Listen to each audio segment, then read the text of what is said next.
So, everybody, I am so excited to be here tonight and be able to share this with everybody.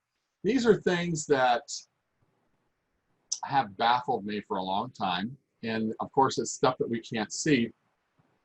And yet, I find that I end up working with these so much in my work that I wanted to make sure that I shared this. I'm always thinking about what would be helpful to you out there. And of course, I'll tell you right up front, you're going to get Tom's opinion of everything tonight. Maybe let's take these. I see my reflection in of the screen in my glasses here. So, well, that being said, we're going to go ahead and get started. Looks like we got a great group tonight, and I am going to share my screen.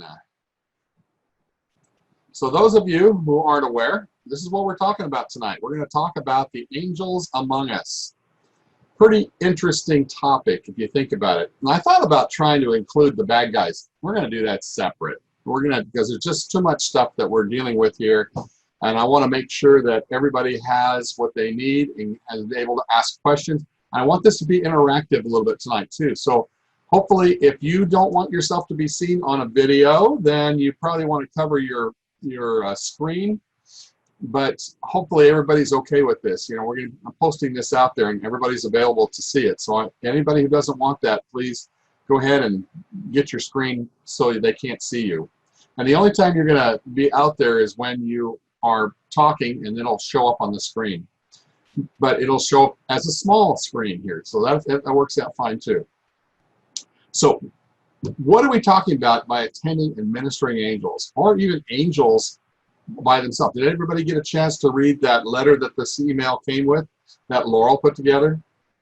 I thought it was very appropriate. She did a great job. And she said, well, you can change anything you want. And I'm going, I'm not changing nothing. You got a great way to write it, and it was good a description. And it really focused on a lot of the people that are around us. A lot of times, we'll talk a little bit about this later, but a lot of times we don't recognize the fact that we have angels among us, and that are in the form of people that are in our families and are helping us in all the different ways that we need help. So let's go ahead here. We're going to go ahead and get started with this one right here. You never know who's watching over you. And a lot of times, many people feel like they're on their own. And I think we're blessed sometimes when we have people that have a thought pop into their head that they should stop in and see someone. And you always wonder what's really going on. And I didn't know as I was growing up, because this was never something that came in very much with my training here, you might say, of growing up. Now, this picture is my family. It's not all of my siblings, but it's missing two, actually. Three. It's actually missing three. Can you tell who the geeky guy is there on the left? That is me. Yeah, talk about a geek. Man, I didn't stand a chance back then. There was always a big struggle with my dad because he grew up in the era of the 50s and you had shorter hair. And I grew up in the era of the 70s where hair was a lot longer. And it was a struggle for me. My dad would let it grow long on the top, but he wouldn't let it grow long on the sides. I always looked like such a geek. I actually had my glasses on too. That's pretty surprising. And of course, my button was buttoned all the way to the top. So I thought you might get a kick out of this. So anyway, the questions are we really alone? And what is the reality? And we're going to cover all these different topics here. What's the history? How do we test? I got my screen on top of this. How do we test this theory of what I'm going to be telling you tonight? And what does it mean if it's true? This really could make a big difference. I don't believe the same way a lot of people do. But I do think that the work that I've done, even since 2015, when I first started doing this full time, I was counting them up the other day. I've done over 4,500 sessions with people. And that averages out about almost 1,200 a session. Well, it ends up about 1,200 sessions per year. But that's a lot of sessions. I think my first year I did, I think 500 or 600, and then it kind of graduated up as more and more people came in there. And in that time, I learned a lot. So the question is, and you got to remember down here at the bottom, it says, world according to Tom Heintz. This is not gospel doctrine. This is me telling you what I have learned, and I think it could be a benefit to a lot of people. So let's go here and let's talk about it. This is another one of my grandsons. Gee, do you think we came from the same gene pool? This is my little grandson, Declan, and one of the things, and he's now 6. At this time, obviously, he wasn't, but one of the things I've learned, and he'll come back into play a little later, because you know what? He was one of my ministering angels before he came down here. How cool was that? So what do we know about whether or not we're alone? I mean, does most people here raise your hands? I only see a few of you here, but what do you think about the fact that we're here alone? Do you think we're unattended? Do you think that anybody's worried about us? I think that we do have angels around us. I think most of us in this business believe in a higher source. And I think most of us believe that there is such a thing as an angel out there.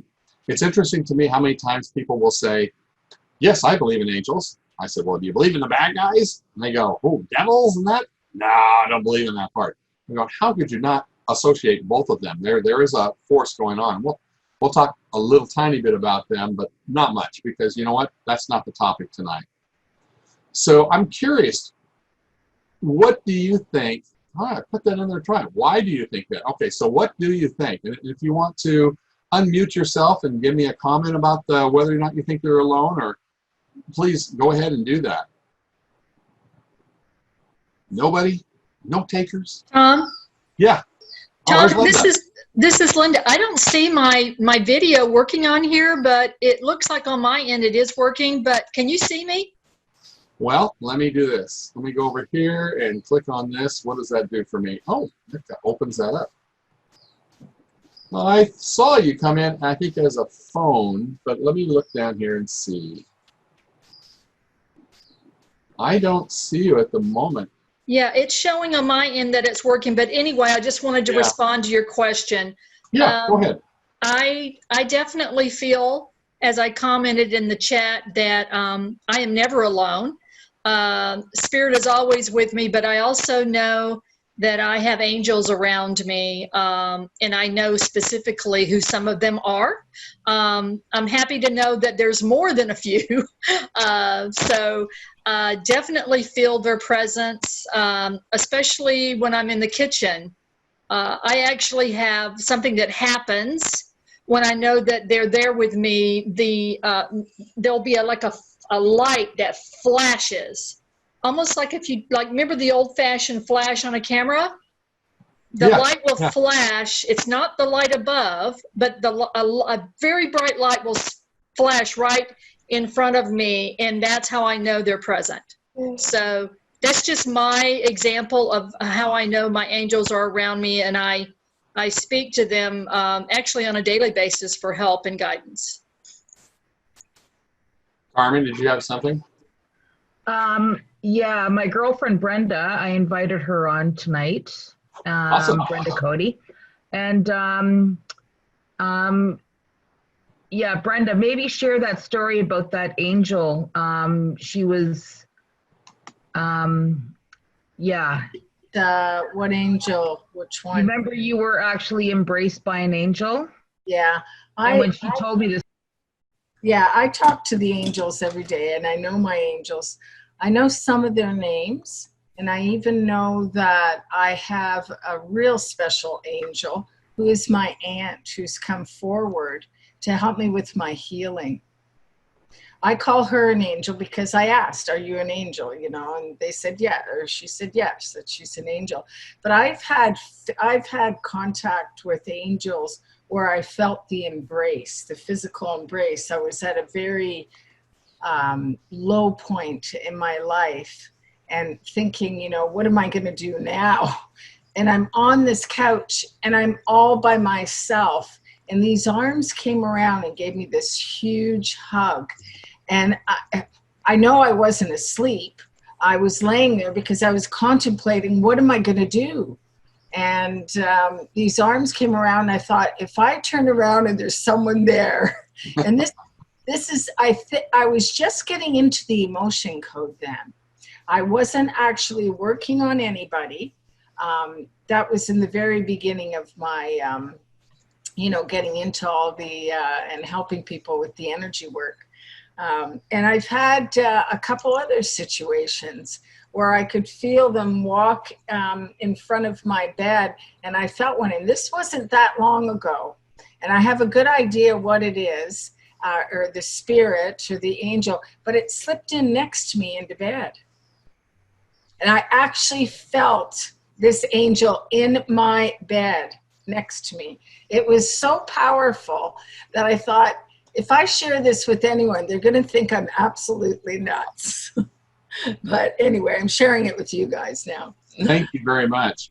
You know, one of the things that I came to know a long time ago, I can't see them, I can't hear them. And the way that I know that they're there is by testing and use them. Your subconscious can see them. And that's one of the things you need to remember, is that even though you may not hear or see them, there's a reason, or there is an actual entity right there, and they're angels. Now, there's different definitions and designations, and that's what we're going to talk a little bit about here. Let me just take you to the next slide here. And I want to make sure that we cover this stuff because it'll give you a foundation. And our reality is what we believe it is. And the things that happen around us, I mean, somebody next to me, if you go to the same party, you got 4 people that go to the same party, and you interview them afterwards, one of them is going to say, oh man, that was a great party. I really connected with a lot of people. Another one was, oh, it was so boring. I can't believe we were even there. The third one is, I wish there had been somebody, that was special. I just think that, wow, a bunch of losers there. And the other one, everybody's going to come away from a different perspective, and yet that was their reality of that particular item. Now, does the reality have to be true for them to believe it? And the answer is no. Can you have another reality from someone else? Well, if someone's telling you what's going on, I know that somebody else's reality changed my life. When I was working with this to start off with, a lot of times we will swap sessions with people as we're learning how to do this. And I swapped my session with one woman that I missed dearly. We didn't continue to do more work after this, but I learned so much about angels from her. And she had had a near-death experience. Now, it seems that when people have a near-death experience, something happens. The door gets left open a little bit. And if you have it more than once, it gets left open a little bit further. I have a good friend who has an issue with the bad guys. And we'll talk about that on the time that we speak about them. But you were talking about feeling it in your bed. He actually feels them walking on him and sitting on him, and that's a big deal. But because of some doors that were opened early in his life and involved drugs, there's some doors he can't close. And so that was something that was made aware to me that, yes, they very much are real. We just can't see them.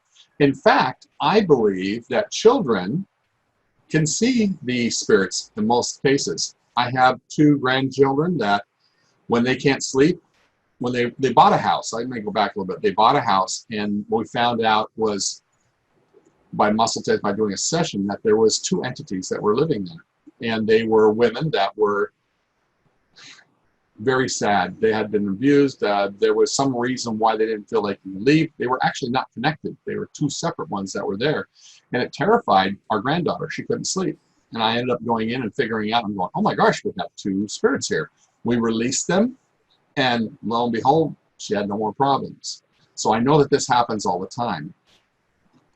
So the reality of others, though, when I was working with this one woman I was telling you about, she was able to communicate with angels because they were still talking with her. In fact, this is back when body code was only body code 1, and there was nothing in there about entities. And with her situation, she ran into a situation where there was an entity that she was going to be dealing with, and she goes, what am I going to do? She told the client, she says, I don't know what to do. And she said, just a minute. He goes, can you do something about it? She said, just a minute, let me ask. And so she could actually turn into, or somewhere physically or mentally go, where she could communicate with the angels. And the angels told her, he says, we can walk you through this if you want.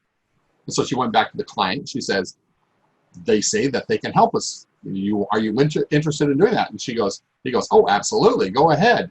And the angels walk them through the process. And then, ironically, it's the same way to release entities, negative entities, that Dr. Nelson talks about. But the fact that the angel was there. Now, I envy that person in that they can communicate and actually hear them.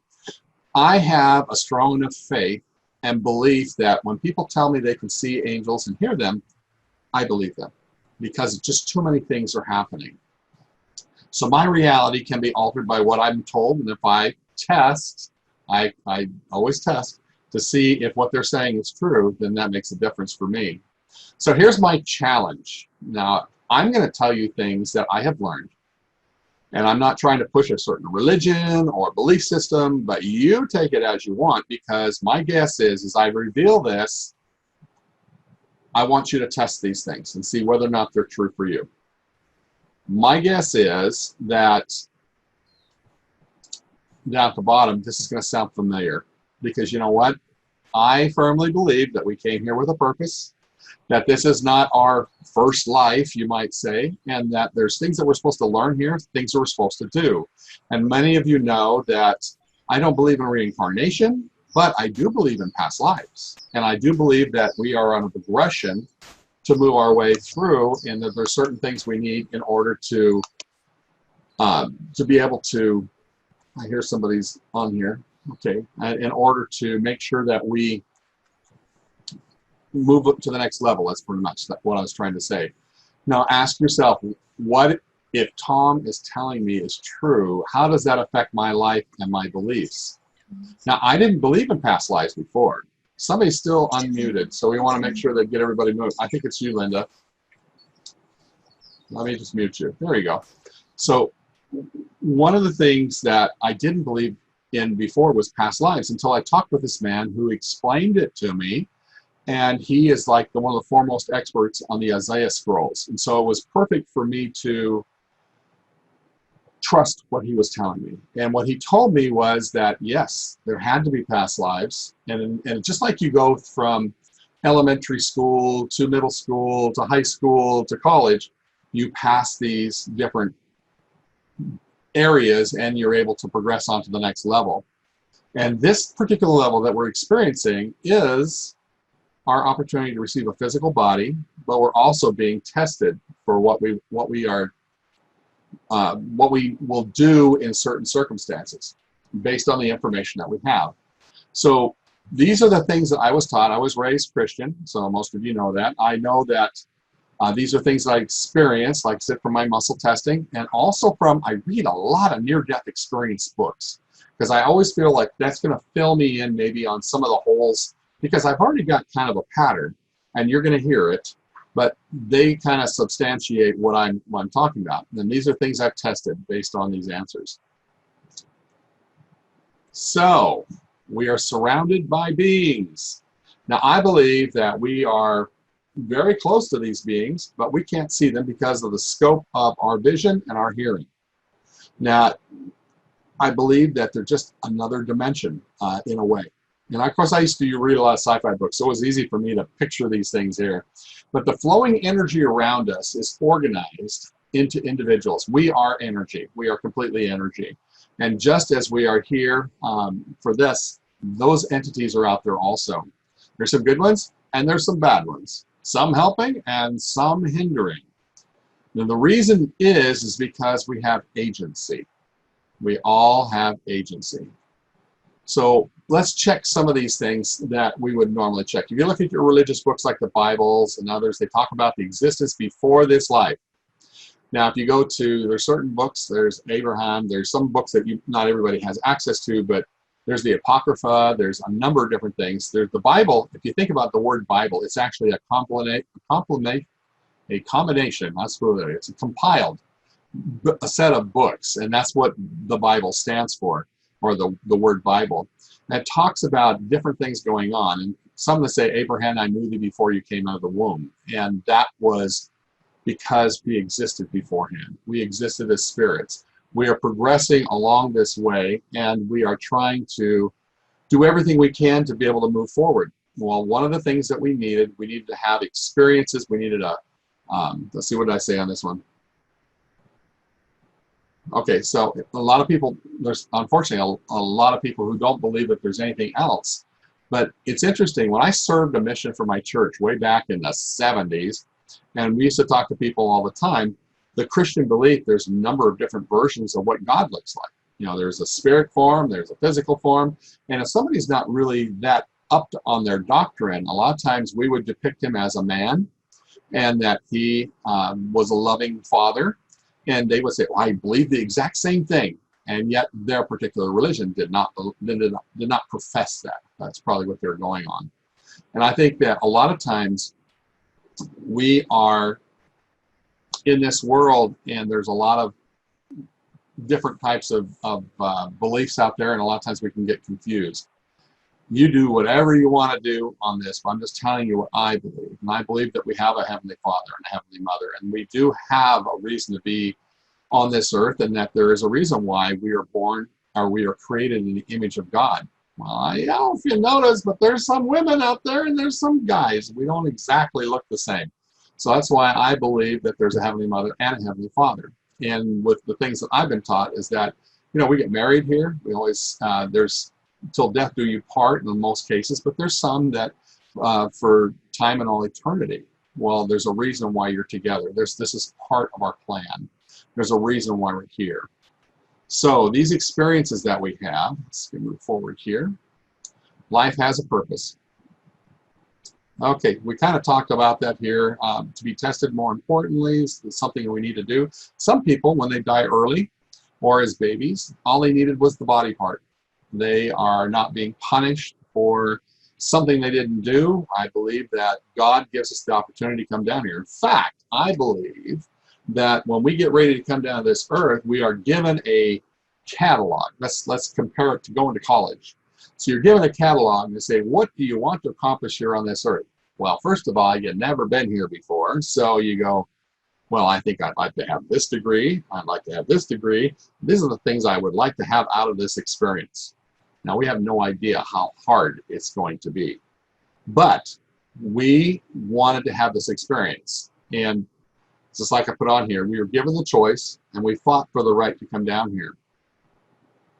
So we choose what we want out of this life experience. Like I said, we have no clue what it's going to entail because we've never experienced it. But this is something that we knew that we would want. And so a lot of times when we get on our lives, we say, now, why do I have to put up with this? And then you think about, from a bigger perspective, well, maybe this is something I needed to have, and you're going to accomplish that when you move on to the next level.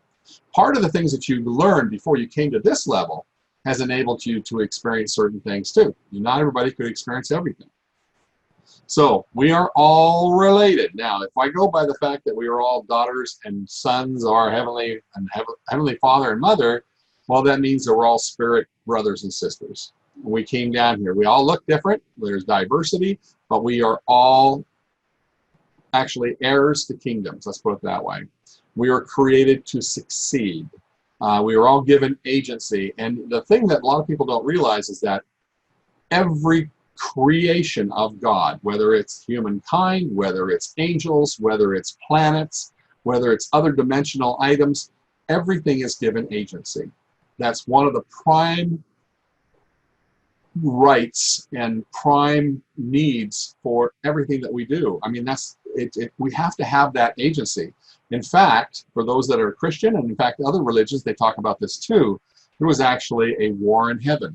And the war in heaven was about agency.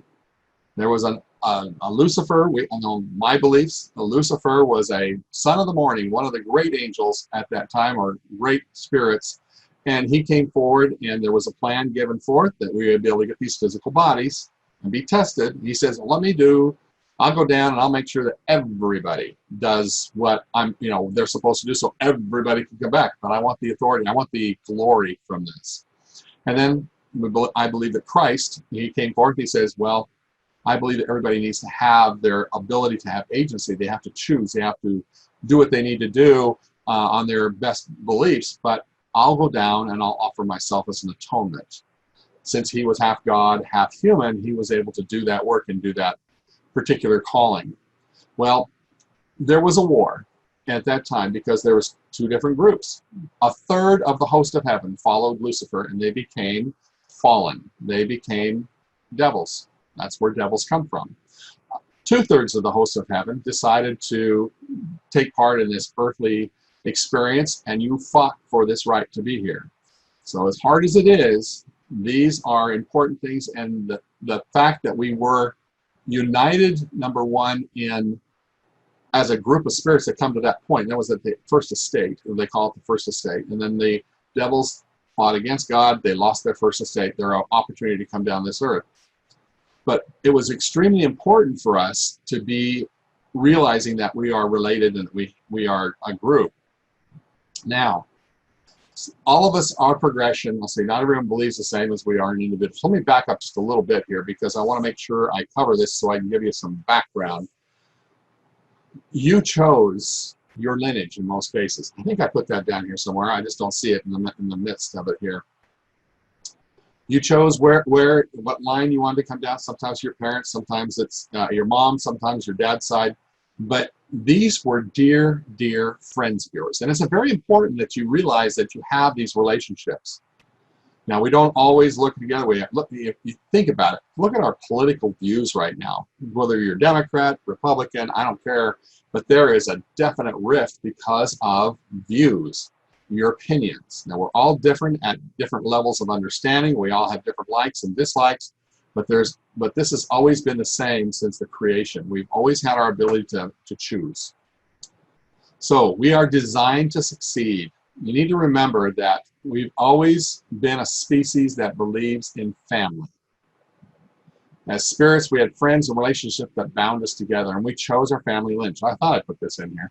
And there's a reason that you have that lineage. It's very important for your progression in your next life. It's a group effort to help each other at this time of trial on the earth.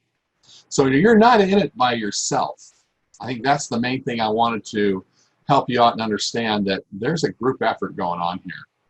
First of all, you get the people around us. We talk about angels. We're surrounded by people.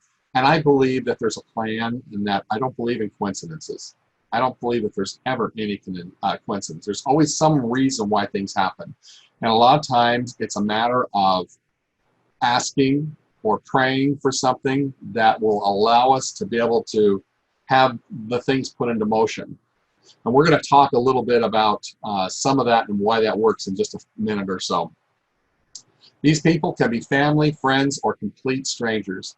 And I've heard many, many stories about somebody who just feels, he just came from the grocery store and he feels, I should stop in and say hi to John. I haven't seen him for a long time. You stop in and sure enough, they're in a situation where they needed somebody to come. One person was talking about another situation where they're getting ready to commit suicide. And all of a sudden they hear a knock on the door. And it was a set of missionaries that just happened to feel prompted to knock on that door. So the person didn't commit suicide. And eventually they came around to find themselves and be able to realize the importance of what they really are. And when we help other people figure that out, we're helping each other.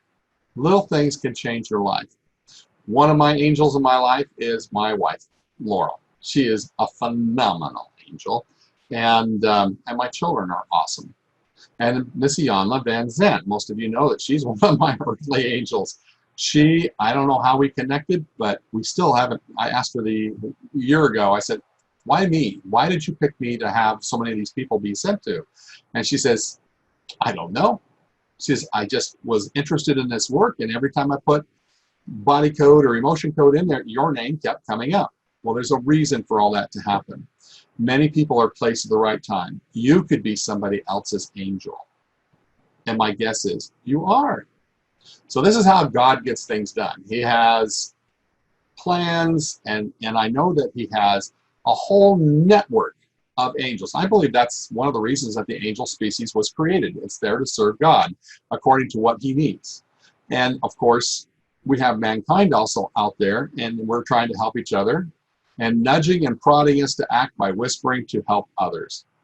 How many people, by sign of hand here, just hold your hand up, have you felt that whisper saying you need to go help somebody? Yeah, I think every one of us, I think that's part of being a healer, literally. And we've seen those heroes in our lives. I was ecstatic when I started to watch how we got this virus thing going on, and it affects everybody. I've worked with people in 20 different countries now, and every time, it doesn't matter where I call, Barbados, South Africa, Australia, Holland, wherever I go, everybody's worried about this thing. They're being affected, and a lot of them are shut down. Saudi Arabia, all kinds of places that are just very strict. But what I thought was pretty cool was that we didn't get the apocalyptic response that a lot of people think when something like this happens, this pandemic. I remember hearing about groups of people that say, oh, I'm not worried about it. The world comes to end or we get attacked. I got a bunch of buddies, you know, we'll form a team and we'll just take whatever we want. You know, a lot of people are out there buying guns and different things, but that's not what's happened. Think about the thousands and thousands of masks that people are putting together and volunteering. The gowns. My wife has done, several hundred masks, and she turns them in. She's not making a penny from them. She goes around and she'll, on our social media, find out who has material, and they'll put it on their porch. We'll go and we'll pick it up, and she takes it back, and then she puts these masks together. And she's gotten pretty good at it. She says like she can do one in 10 minutes now, which I thought was, you know, it's impressive to me anytime somebody can do that. But you think about it, all the food, all the efforts to help people, the way the world has come together to try and figure out how do we solve this problem against a pandemic that is affecting everybody in the world. Whereas before, all we could think about was the political atmosphere and the separation of everybody. So I am impressed at how these things have happened. I believe that good will ultimately triumph. Now, I mentioned this before. There is a species of angels. It's actually an angel species. They're not human, and they're not something else, just like we're humans. We're not being, we're not animals. We're not, plants or anything else like that. There's a species. Now, this species is their purpose is different than our purposes. They have agency, so they choose what they are to become. They're not perfect. That was one thing I thought was interesting. However, they're more perfect in most cases than we are. So I thought that was interesting to get that part of it. And they serve God. So let's move on here. There we go. What they do is they attend to us. Now, when I first started doing this, I thought I had found guardian angels. And I got in trouble from the church for saying that there was guardian angels, and they said, there's nothing in the scripture that talks about guardian angels. Guardian angels are there to guard Christ and God, and they're up there. And I thought, that really bothered me. I'm going, well, I feel like I got a guardian angels. And so as I was working with this, I found out that they like to be called attending angels, or our friends. And it was interesting how this started happening. And at birth, they choose to become our attending angels. Notice, they choose. And it's usually, I have found that when people are born, there's 2 to a person. How's that? That's kind of interesting. And this is kind of what my vision. I don't know how many are old enough to remember the old job centers. I couldn't find a picture. You know, the old 3x5 cards that they had up there with all the different jobs. And you would go and you would look at all the boards. And it was all the way around the room, all the way around the room. And you look for a job that would fit what you were looking to fill.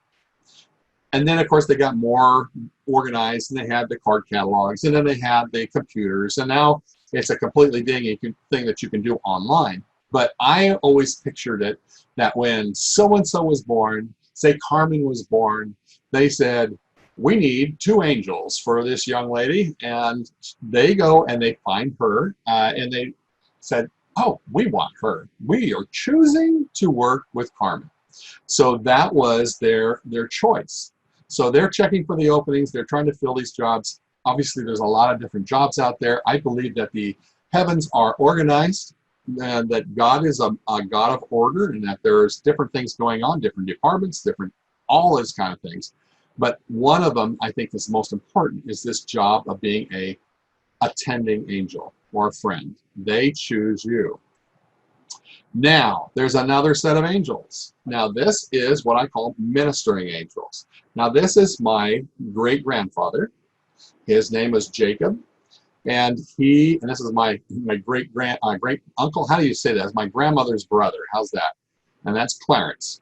This is a man. Actually, there's kind of a resemblance there too, I noticed. Maybe it's because I've gotten larger. I never thought I had the resemblance before. But I noticed that he's there. Now, he's one of my ministering angels. Now, ministering angels, I find, is a title.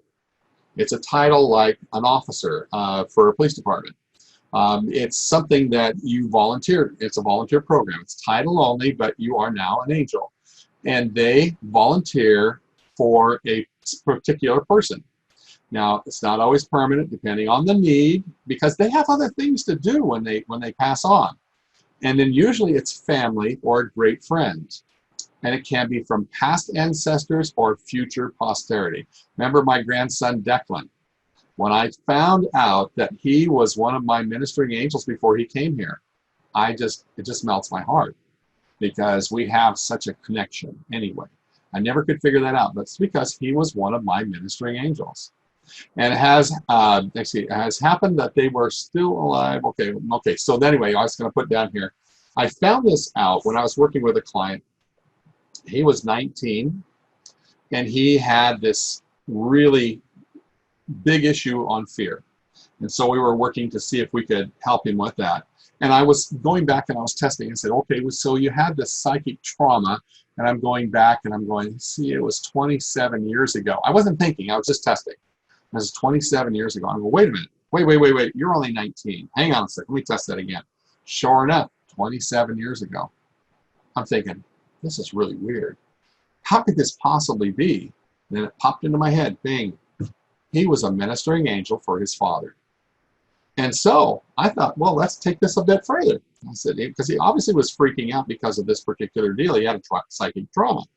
And I said, well, let me just do something real quick here. And I texted his dad, because I'd gotten to know the family really well. And I texted him and I said, what was happening to you 27 years ago? Do you remember that? And he texted back his, oh my gosh, that was one of the worst times of my life. My parents had just split up because my mother had cheated on my dad. And I was living with my mom at the time. He's going to, I think it was junior high or high school. And he said that I knew she needed me to be there. And so I was there. But every day when my dad picked me up, he said, are you ready to leave this woman? Are you ready to go? You know, he just couldn't believe that he was still there. It was really, really hard. And if you've ever had kids that have gone through the divorce thing and the cheating thing, then as victims, they really do take on that energy. Well, this young man that I was working with, the 19-year-old, he was his dad's ministering angel. And so because he saw this, obviously he had a psychic trauma. Which brings me to another point. I remember I said I didn't believe in reincarnation. I know a lot of people say that I know I was there. I know that just around the corner here, I saw this years and years ago or whenever this was. And I realized that when you're a ministering angel, you are there all the time.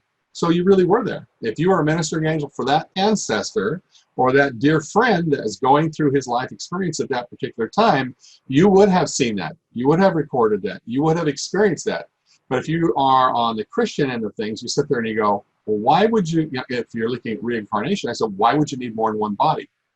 Your body's going to be resurrected. You don't need multiple bodies. You don't need to come down and get multiple experiences. And so it really caused me to do a lot of research. I said, this is my particular beliefs, and that's perfectly fine. So when I run into something like that where someone feels like they've had a past life experience with that, I usually realize that they have been a ministering angel. And so what I do is I actually test for them. And I said, a lot of times, I've had as many as 30, 50 different times they've come as a ministering angel. And I think in my heart, I'm going, wow, this is a volunteer program. You don't have to do this. But if they're your friends, and the other thing I've found is that you were their ministering angel, and now they're your ministering angel. I thought, wow, there's the reciprocal belief there, or reciprocal help there. It's very important that your families stay connected. So let's see if I still got another one. I do. Oh, yes, I get to tell you about this. So here is my mom and dad. Don't they look great? This was way back in, I think it was 1955. Oh, I said it right there. I'm guessing, because I was born in 57. I know they were married just a little bit before. And my mom's from Idaho. My father stole her away to the backwoods of Washington State. They literally lived in a little one-room cabin. And before they got a kitchen put in, my dad had to teach my mom how to cook over a fire. How crazy is that? He had bought property as a kid in high school, and this was just 30 acres of woods, and he had cleared the things there, and he brought her there. Well, she and my dad were given the opportunity to ride back with some friends. They were going back to Idaho. My mom said, I want to go. Gary, we should go. And so they decided to go ahead and do this. Now we have wonderful freeways, 4 or 5 lanes each way going over the mountain pass. And there's 2 passes that they had to go over. But back in those days, it was a little bit different. There were 2-lane highways. And if you notice down here in the corner, the cars back then had these really solid either cranks or the handles. And I think the one that he had, my dad was talking about, where they actually had a knob that had a rope that was between those two. If you guys are old enough to remember some of those old cars. So that was kind of a classy way to close the door. But he was in the back seat. Let's see if I'm going to go further here. Yeah, so this gives you an idea. This is the kind of road that they were traveling on. And as they were riding in there, my dad was in the back seat, and he had laid down. And he got the premonition. He said, it told him to take your coat off, roll it up, and put it on the top of your head. And he says, oh, it seems kind of weird. He says, it's kind of cold. He said, or I guess it wasn't cold, but he just, so he did. He listened to the premonition. Now, my mom is sitting up front. There's 3 people now sitting in the front seat. And of course, that was back in the days when we had bench seats. Those are so cool. I had a bench seat when I was growing up. Anyway, we had 3 people up front, and my mom was sitting up there, and I think she was on the outside, on the right side. So that the couple was together, and my mom was sitting there. And my mom had this big, heavy coat, and she started to get warm. And she decided, I just want to take my coat off. She says, I just got to get this coat off. And my dad distinctly told her, don't take the coat off. Leave the coat on. She goes, oh, I don't want to do this. They were just married, so she was still in the mode of, independent woman in a way. And so she took that coat off. And my dad told her, Carol, you need to put the coat on. And she was not going to do it. Well, next thing, the car slid off the highway, and they rolled multiple times, and there was injuries. You can picture, this kind of gives you an idea of the kind of road that they were going over back then. And my mom broke her back. Now, had she had the coat on, she would have been fine, but she didn't listen. And so she learned since then. She now, after that, after 6 months, she was in a body cast, basically. The old try and get something down there to itch, because the body was just itching all over the place.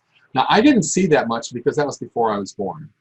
But, and that's probably why I wasn't born for a couple of years later. But that was huge in my parents' experience, let's put it that way. So this is me right now. Here's the thing that I'm dealing with, is that I have attending angels, and depending on your need, you will have, once again, I started with 2 attending angels. Now I have between 9 to 12, depending on the need for the particular time. I thought that was interesting. And you can find this out by testing. Now, my ministering angels, I have 11, and I've tested before where I've had as many as 12. 13, is that right? 14, okay. 14, I've had as many as 14. And the nice thing about the ministering angels is you can figure out who they are. So that, if you know a genealogical, have a background, I have some. My mom was really good at this. You'll see some over on the far side over here that question marks behind them. But I thought it was really cool that my dad was one of my ministering angels. Now, my dad passed away almost 26 years ago.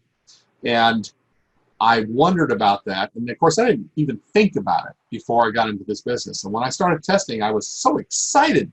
My dad is one of my ministering angels. And then I found out he's also a ministering angel for all my brothers and sisters too. So I thought, oh, well, that's okay. And so they can do more than one thing at the same time. So I'm under that jurisdiction, or he's chosen to have me under that jurisdiction.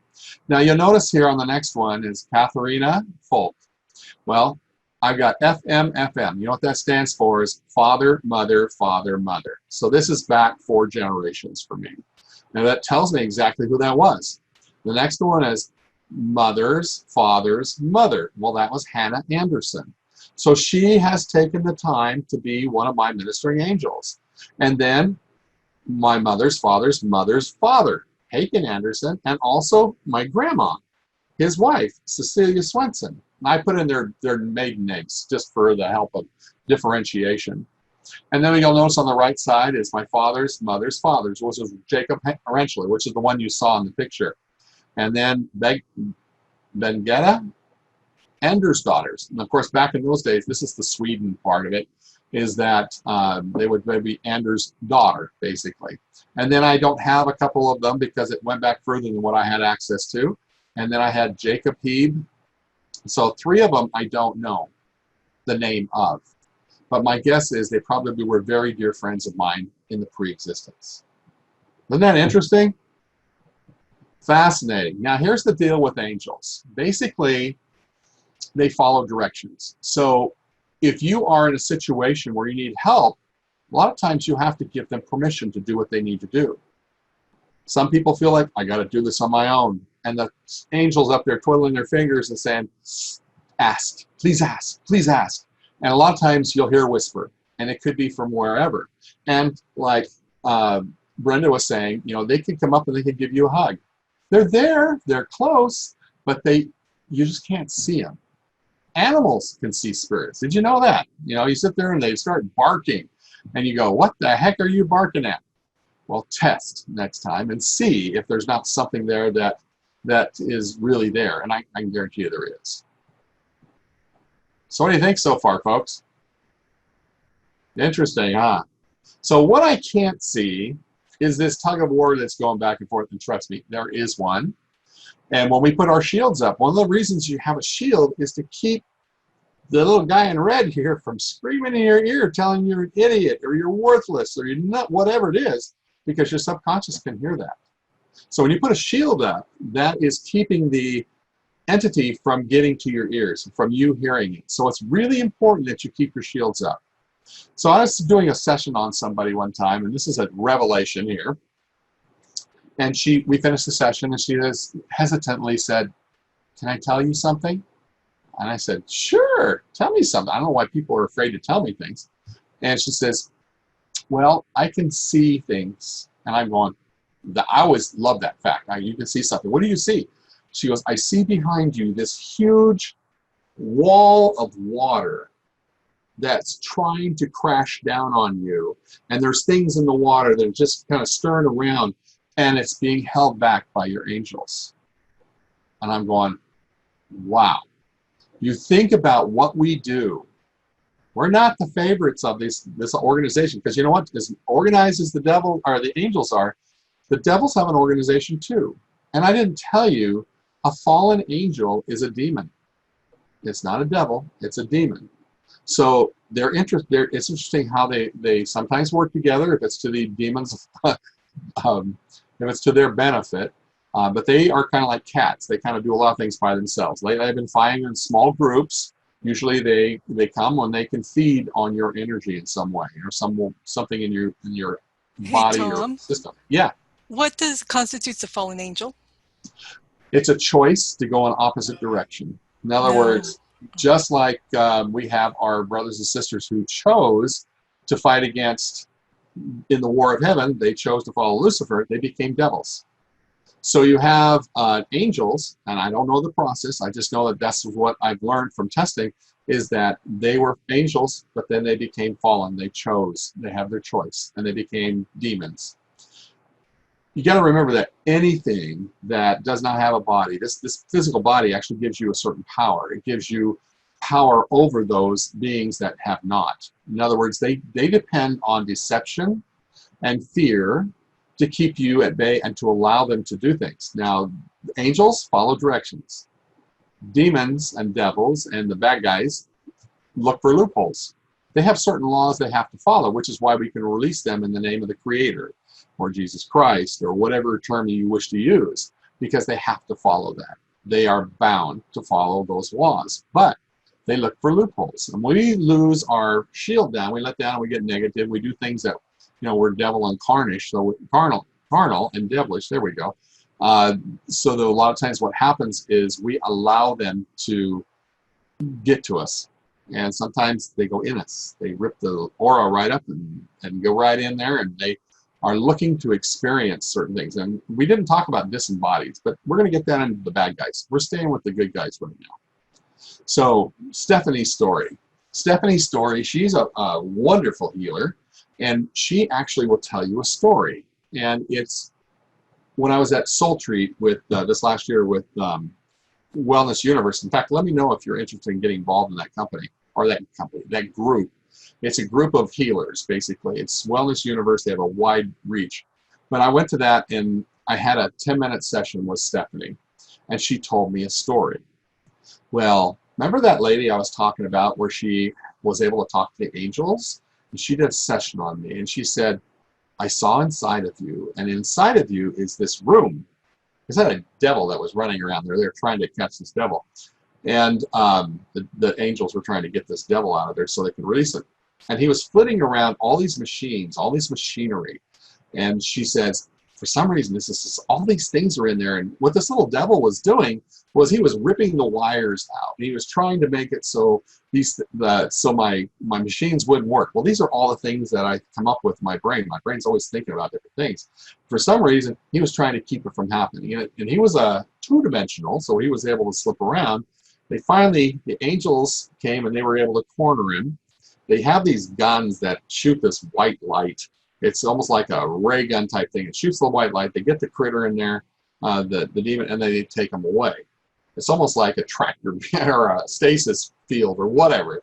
Anyway, that's what they do, and they come down in vortexes. And she could see this. She would watch this process. And I guess it's valid here because it's about angels. But the angels would come down. In fact, there was one time when they came down. They come down in the vortex, and they came out with their weapons to take that devil thing away, or the demon, whatever it was.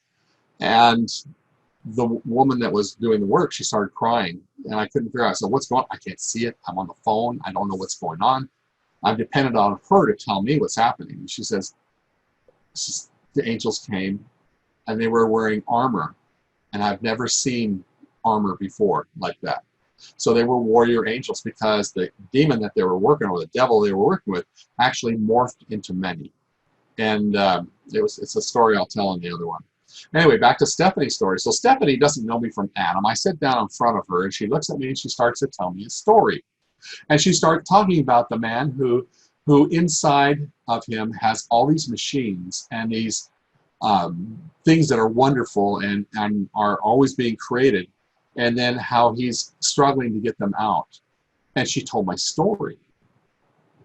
And I'm just like, oh my gosh, she'd never been with me before. I'd never even seen anything like that before. And she told that story. I recorded it, or she recorded it, and I have that.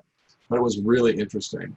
So other people have gifts. I call them gifts when you're able to work with these different entities, different things, to see the energies. I would love to be able to look at somebody and say, I see all the saboteur stuff here. We got a knife over here. We got a sword over here. We got a mace over here. I'd love to be able to see that and say, oh, let's pull this one out, let's pull this one out, this one, and see all the different things that are going on. And also be able to look and say, oh yeah, here's a disconnect. Let's just see what we do here. Just kind of move it around. I would love that. That's not happened yet. It may happen. Who knows, right? But I trust that other people can do that type of thing. There's some people that can touch you and heal you. I'm going, wow, how does that work? But you got to remember that there's opposition around all of us. That was the other thing I was going to bring up. What I can't see. These are things I can't see. And they're looking for any opportunity they can. Once again, the loopholes. But your angels will protect you if you allow them. So I just make sure they know that, hey, whatever needs to happen, please do it. Got my permission, that's for sure. Okay, that's pretty much that part of it. Now, we've got almost no time left. I was trying to get through everything, and I apologize for pushing so hard. So what do y'all think? Give me some feedback here. Go ahead and unmute yourself if you have a question. Well, it's funny you mentioned when I saw this email about angels, because it had come up before, and then I was reading a book about studying the book of Revelation, and in there it talks about angels, and this other scripture talks about how God doesn't talk to Jesus like he does to angels, because angels are different from Jesus, and so that's interesting insight. In fact, you got to remember that there's a whole job structure. People find out when I check for devils, for example. Usually they're like packs. They're like dogs. They go in packs, and I find sometimes the other day I found somebody who had over 600 devils in their system, and when I test, I always go, so how many is there? Is there like a 1, 2, 3, 4? Okay, is there 4? Is there really only 4? And it says no. 5, 6, 7, 8. Is that really only 8? No. If they're looking for deception, and here's what's happening. Your subconscious, first time we go out and do this, your subconscious doesn't know what to look for. Your subconscious can see them. But you got to remember, there's different jobs. Just like carpenters, lawyers, doctors, plumbers, all these different jobs that we have as people, there's different jobs that they have in their demonship or devilship or whatever you want to call it. So I found that there's enforcers, there are the remote people, and then there's just different names that I've found. Some are they just flash in, flash out, and they're just checking you. There's the remote ones actually have remote control. Basically, it's almost like a joystick that they can actually work with you and control some of the things you're doing. I've seen the bad guys install, they're usually at ages 3, age 7, 9, 11. Those are big ages, but they install devices into people. Well, angels can go in. So when I have the angels remove the devils or the demons, especially the demons, because they have a tendency to chew things up, I have the angels go in and repair. So it's a different group of angels. And what I found lately especially is that there's a lot of people crossing over that, they were earthbound before. So when somebody passes away, you would think that they automatically are able to cross over. Well, they don't, for some reason, there's something distracting them so they can't see the light that's right there. And they don't go. And a lot of times maybe they're punishing themselves or whatever it is that's going on. So when I work with somebody, and it could be the very first session, it was kind of disconcerting when all of a sudden we just get started and all of a sudden these angels or these people show up, disembodied spirits. And I'm going, oh crap, okay, we gotta talk about this right now. This is their first session. And so then I find out, is this a bad guy? No, it's a good guy. Is this family? It is family. And I find out how many are here. And they come in groups now. They used to come one at a time. Now they come in groups. And so you just never know. There's all kinds of things that are going on. And as we do this work that we do, which is phenomenal work, as we release this stuff, remember, we're not just releasing it from us or them, we're releasing it from your family. And so as these people get touched, that's when they see the beacon, because their frequencies are going up. Remember, as we're releasing this stuff, their family sees that beacon and they come. They come. And they want to get help because they're ready now to cross. And so sometimes we cross. I've even found it where some are afraid to come because there was some bad disembodieds who chose to do bad. They were there scaring them away. They were keeping them from coming. So sometimes you got to release them and you find out, oh, here's the group, here's the family. And I've had as many as 3 or 4 times during the session where we're interrupted and the entity come. They got a group. I said, is this all? And it says yes. Okay, go on through. Then all of a sudden, we got another one. Oh, got another group. We release as many as 30 times. Yeah. You also brought up something else, and I've had other friends who have told me how they call on their angels to help them. They call on their angels and this, and I believe in angels, but I've always believed I had 2 big guys guarding me wherever I go, but I've never engaged them or asked for help because one of my things is that I have to do everything on my own. So it's really, you just reminded me that I need to use them for when I need them. Well, here's one of the things. Remember that picture of Christ? He's knocking on the door. There's no doorknob. So that's always the big thing about that picture is that you have to open the door to allow them in. This is the same thing on these angels. Now, I don't know about your angels. We can always test later for it, you know, sometime, or you can test on your own. But the thing that you need to remember is that our realities will affect the way that our faith responds to also. Does that make sense? In other words, you have to believe in what you're doing. I have,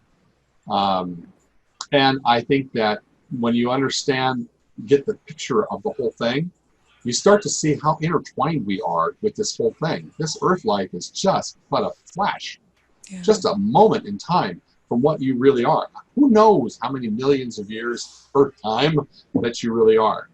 You know, you progress to this point and you're able to do some wonderful things, but you now have the opportunity to receive this physical body, no matter how long you're here. I find that even sometimes a miscarriage was there long enough to receive the physical body. They didn't need to be tested. Things that they accomplished before they came here. They just needed the body. And so they moved from there. Well, there's all kinds of things. Folks, I know that there's just so much there that I hope that you will maybe watch the replay when we get it back out there and give me some comments and things. I have Ultimate Healers meeting. And I actually put it to 8:50 or to the 10 more minutes from now, so that we can, because I was late last time, and so I want to make sure that I get it out there. Remember those Ultimate Healers, you have a special link. If you don't have it, you might want to text me, or I did send out a WhatsApp that had the right meeting number and stuff too with the password. All right, everybody, thank you so much for being here. I'm sorry I have to cut this short. Thank you so Tom. much, Tom. Gotcha. It's always a pleasure. Thank you. Bye. Love you guys. Bye-bye. Thanks, Tom.